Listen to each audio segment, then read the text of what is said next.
Публичные люди, такие как депутаты Джугурку Кенеша, пример подражания для будущего подрастающего поколения. По мнению экспертов, так как на них возложена большая ответственность, они должны подавать правильный пример, быть культурными и вести себя этично.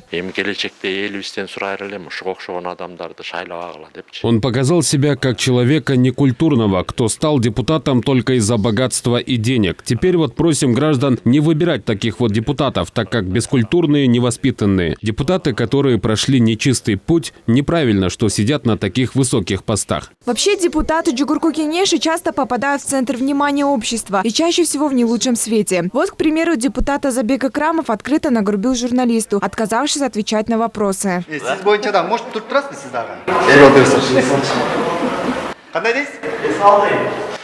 Хорошо. Это видео тоже спровоцировало бурю критики в адрес нардепа, но тот извиняться отказался. Азабек Акрамов в грубой форме обращался не только к журналистам, но и к своим коллегам. В зале заседания Джугурку Кенеша часто можно услышать подобную речь. Парламент на то и создан, чтобы говорить приличные слова, а не жаргоны. Но в одном из заседаний во время отчета правительства бывший премьер-министр Абылгазиев забыл о правилах приличия и не сдержался.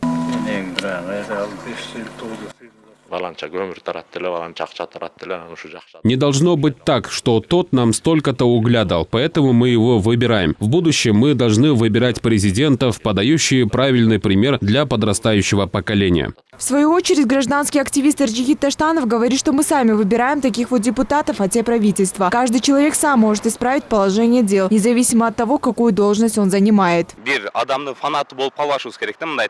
Мы не должны быть фанатами одного человека, видеть только его хорошие стороны, не замечая минусов. Надо стараться быть нейтральным. Каждый человек должен быть профессионалом своего дела. Тогда и будет какое-то продвижение. Если мы будем смотреть только на одного человека, то ничего не произойдет. Каждый гражданин должен стараться делать все для того, чтобы наша страна развивалась и процветала. В Джугурку Кенеше есть комитет по этике, и он должен рассматривать поведение Джулдышбаева. Но часто бывает, коллеги не обращают внимания на такого рода скандалы. Впрочем, помощник самого стеснительного депутата обещал извиниться. Айджан Аманова, Гучоро Казымкулов, Нью ТВ.